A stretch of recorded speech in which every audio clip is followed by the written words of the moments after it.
Ça marche là? Oui. Donc je suis persuadé d'apporter énormément de choses quand même. Donc je vais vous présenter une étude qui envisageait d'identifier le volume de travail maximal en musculation et à travers l'exemple du développé couché. Donc c'est une étude qui en fait est un prolongement de TD et TP qu'on fait à la fac. Donc voilà. Et donc n'étant pas nageur, aidé par Laurent Lafitte pour le côté natation sur une partie des résultats. Donc voilà pourquoi nous nous intéressons au volume de travail, parce qu'en fait c'est une des deux composantes principales des programmes d'entraînement avec l'intensité, et qu'en plus en musculation, ce volume de travail est facilement identifiable à partir du nombre de répétitions et du nombre de séries, ce qui n'est pas forcément le cas pour tous les types d'exercices physiques. Donc depuis un certain nombre d'années, une soixantaine d'années maintenant, et même plus loin si on voulait retourner 2 siècles en arrière, on a pu établir certaines hypothèses permettant d'observer l'évolution de la force en fonction du temps ou du nombre de répétitions, donc une évolution linéaire dans un premier temps, curviligne, puis à nouveau linéaire quand le temps se prolonge. Une autre hypothèse qui rejoint le continuum de force présenté au début, qui considère qu'un travail en charge élevée avec un faible nombre de répétitions améliore les capacités de force-vitesse, et qu'à l'inverse, un travail en charge légère avec un grand nombre de répétitions augmente les capacités d'endurance musculaire. Et pour finir, ces travaux aboutissent à des tableaux, des équations permettant de prédire la force maximale à partir du nombre de répétitions et de la charge soulevée. Ou de la charge soulevée. Donc les observations plus récentes qui concernent le travail en musculation concernent surtout les effets du type de contraction, de la vitesse d'exécution, de la durée ou des durées et des types de récupération, et plus le volume de travail, à part des études récentes finalement qui se questionnent sur l'intérêt de réaliser une ou plusieurs séries dans les programmes d'entraînement pour améliorer la force maximale. Et donc par conséquent, le volume d'entraînement n'est pas une question qui est si souvent posée au niveau scientifique, et l'hypothèse concernant les effets de la charge et du nombre de répétitions est rarement discutée. Charge légère, charge lourde, et ainsi de suite. Donc rarement discutée. Donc Anderson et Kearney, dont on nous a parlé tout à l'heure, la confirment, mais Huxell et Clark l'infirment. Donc après un travail en charge maximale, la fatigabilité n'est pas modifiée. Et Campos et al. La confirment pour partie dans la mesure où ils observent les mêmes effets au niveau cellulaire, musculaire, les mêmes effets pour des charges intermédiaires, 60-70% de la force max, et des charges lourdes, et des effets différents pour un travail en charge légère. Et pour finir, l'on reste sur des désaccords concernant les capacités de répétition d'un mouvement, ce qui aboutit à la proposition de différentes équations de prédiction de la force maximale. Donc, comme on a pu le voir tout à l'heure, on peut réaliser, selon les équations, selon les tableaux, 10, 12, 15 répétitions à 75-70% de la force max, ce qui induit bien évidemment certains errements quand on doit programmer. Donc les raisons de ces différences tiennent certainement au mouvement, puisque l'ergomètre de Mosso en 1890-92 ne considère pas un mouvement sportif. Donc le type de mouvement, sportif ou non sportif, des mouvements qui sont isolés ou intégrés à un programme de musculation plus global, et bien évidemment la masse musculaire qui est impliquée dans le mouvement. Mais également la population qui est observée, donc semble faire varier les résultats, le sexe pourra expliquer les différences de résultats et d'effets d'entraînement, le niveau et le type d'entraînement semble modifier également les effets des séances d'entraînement. Bien évidemment, sur les autres études, on passe souvent de non entraîné à entraîné, donc ça fait varier pas mal les résultats. Donc les objectifs que nous poursuivions étaient d'identifier l'endurance musculaire des nageurs, de questionner l'intérêt de cette endurance, du travail en endurance de force pour les nageurs, d'identifier le volume de travail possible à l'entraînement et définir ce volume de travail pour mieux programmer. Donc le mouvement que nous avons choisi d'utiliser était le développé couché, donc parce qu'il permet d'exprimer la force maximale, ce qui n'est pas le cas de tous les mouvements de musculation. C'est un mouvement qui est réalisé par de nombreux groupes de sportifs à l'entraînement. Et enfin, c'est un mouvement qui est reproductible facilement, notamment en termes d'exigence de réalisation. Donc nous avons observé 21 nageurs de niveau régional et national, 23 rameurs de niveau national et 18 athlètes, pas pratiquant l'athlétisme, mais pratiquant la force athlétique, de niveau régional.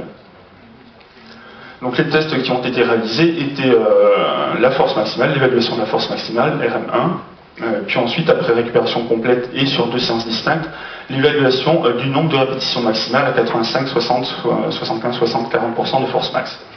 Le mouvement a été réalisé en amplitude totale, bras tendus jusqu'à la poitrine, et inversement. Pas de pause supérieure de secondes ont été tolérées, et nous avons tout de même enregistré également le temps de réalisation. Pour les nageurs, nous avons également enregistré la meilleure performance sportive réalisée dans les 3 derniers mois. Donc voilà les groupes que nous avons observés, avec une différence notable pour les athlètes, les pratiquants de la force athlétique, c'est-à-dire que tout leur volume de travail est bien évidemment représenté par la musculation. Donc les résultats que nous obtenons sont une forte disproportion des forces maximales en développé couché. Donc en gros, les athlètes pratiquant de la force athlétique font le double de ce que font les autres, nageurs et rameurs. La fréquence de mouvement a une influence significative sur la performance seulement pour le test à 75%, mais cette fréquence de mouvement, on l'avait déjà un petit peu calibrée en interdisant les pauses, ce qui avait déjà été démontré par ailleurs de toute façon. Et nous obtenons donc les évolutions de force suivantes, avec donc nous avons des différentes évolutions de force qui sont relativement remarquables en fonction de la pratique sportive. Donc l'évolution est significativement différente entre les athlètes et les nageurs-rameurs. Donc pas de différence sur l'évolution globale entre nageurs-rameurs, mais des différences avec les athlètes. Différences qui apparaissent au niveau ponctuel dès 75% pour les athlètes comparé aux 2 autres groupes, et des différences qui apparaissent entre nageurs et rameurs seulement à 40% de la force max. Donc si vous vous rappelez, mais je pense pas, les tableaux qui ont été présentés tout à l'heure, en développé couché, on n'atteint pas les 150 répétitions à 40%. Peut-être parce que la barre reste sur les bras. Donc les résultats plus spécifiques aux nageurs, les durées de course sont reliées au nombre de répétitions à 85 et à 40%. Donc plus je nage longtemps, plus je fais de répétitions.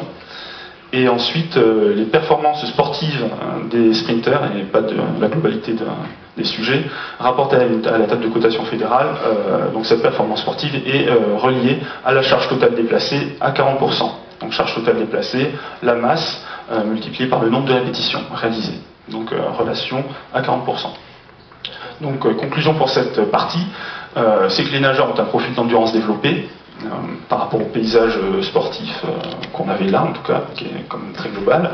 La spécialité de nage induit la capacité spécialité dans le terme distance, le sens distance. La spécialité induit la capacité à reproduire un mouvement un certain nombre de fois.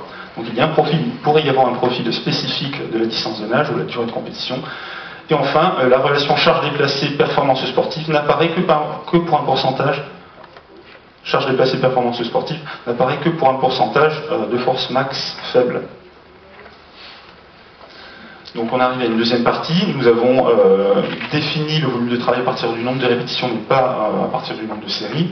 Donc nous nous questionnons maintenant sur le volume possible à l'entraînement, ce qui revient un peu à se questionner sur le thème de la charge de travail que l'on pourrait demander à les sportifs.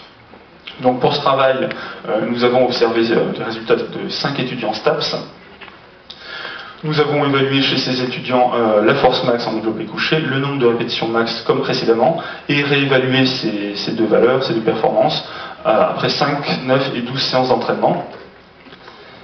Et nous avons donc la partie spécifique qui arrive ici. Nous avons évalué ensuite le nombre maximal de séries réalisables sur chaque séance jusqu'à épuisement. Donc c'est un peu pas compliqué, mais... Donc je vous montre comment sont organisées ces séances. Elles ont été réparties dans 3 mois de travail, réparties de façon aléatoire. Donc elles sont définies par le pourcentage de force max poussée et par le nombre de répétitions que l'on demande. Ce nombre de répétitions il est fonction du pourcentage du nombre de répétitions maximales. Pour 85% par exemple, les sujets font 6 répétitions en max, on va dire, c'est un exemple. Ils font des séries de 6 à 85% avec une pause de 6 minutes jusqu'à épuisement. Et ils ont fait la même chose pour 75% de 6 et pour 50% de 6, avec des temps de récupération qui étaient réduits. Donc les premiers résultats que nous avons obtenus, sont une augmentation de la force max au cours de l'étude. Donc les étudiants sont passés de 66 kg à 71.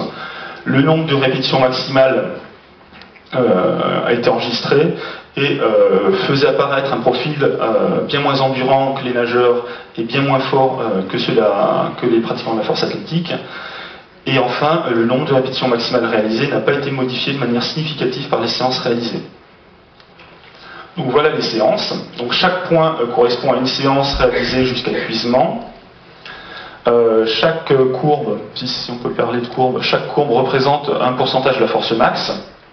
Donc là sur le point unique, il s'agit de la séance à 100%. Donc à 100% on fait qu'une rep. Et après qu'une minute de pause, les sujets ont réalisé environ 5 à 6 séries de leur max sur la séance. Et sur 75% par exemple, on fait 12 répétitions au max. À 75% de 12, ça fait 9 répètes.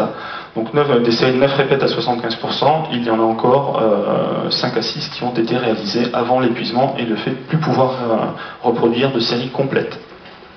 Donc encore une fois, chaque point représente un épuisement total. Bien évidemment, si on fait des séances, on n'est pas obligé de rechercher un épuisement total.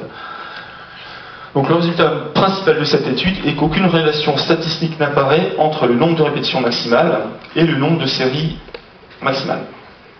Et que par conséquent, les capacités à répéter un mouvement ne modifient pas le nombre maximal de séries possibles lorsqu'on prend en compte ce nombre de répétitions. Et ces résultats sont en accord avec ce qui a été observé pour la course à pied entre la comparaison travail continu et travail intermittent. Les conclusions générales pour ces deux petites parties, c'est que de fortes différences existent au niveau du nombre maximal de répétitions entre les sujets selon la spécialité sportive ou la pratique sportive.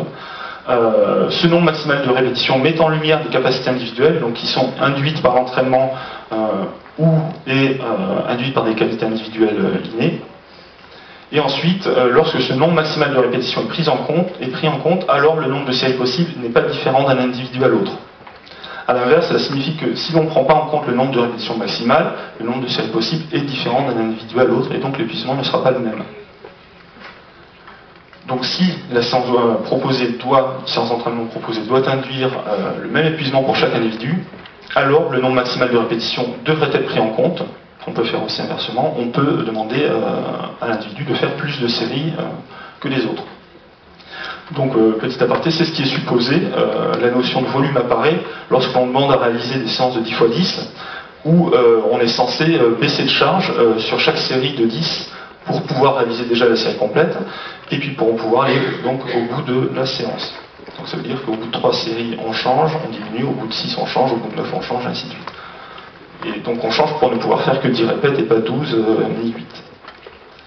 Donc le volume de travail, il est identifié par le nombre de répétitions et le nombre de séries. Le nombre de répétitions, il sera fonction de capacité maximale à l'intensité donnée. Et le nombre de séries peut être fonction du degré d'épuisement recherché. Donc l'intensité, le pourcentage de charge max et le nombre de répétitions sera fonction du profil d'endurance ou du profil de force recherché, en fonction de la spécialité sportive ou en fonction des objectifs du moment. Donc voilà, j'en ai terminé. Donc bien évidemment, cela n'est vrai que pour le développé couché. Il reste à voir sur un mouvement plus général, faisant intervenir plus de masse musculaire. On peut se questionner sur le volume de travail possible pour les séances en circuit, à mesure où il y a des pauses semi-actives entre les différents mouvements. Et on peut se demander si ce que l'on observe là serait vrai pour différents niveaux d'entraînement, sachant que là, les étudiants en stade ne sont quand même pas les plus entraînés. Voilà, merci, je vous remercie et je remercie les étudiants qui ont fait 16 séances jusqu'à épuisement. Bravo.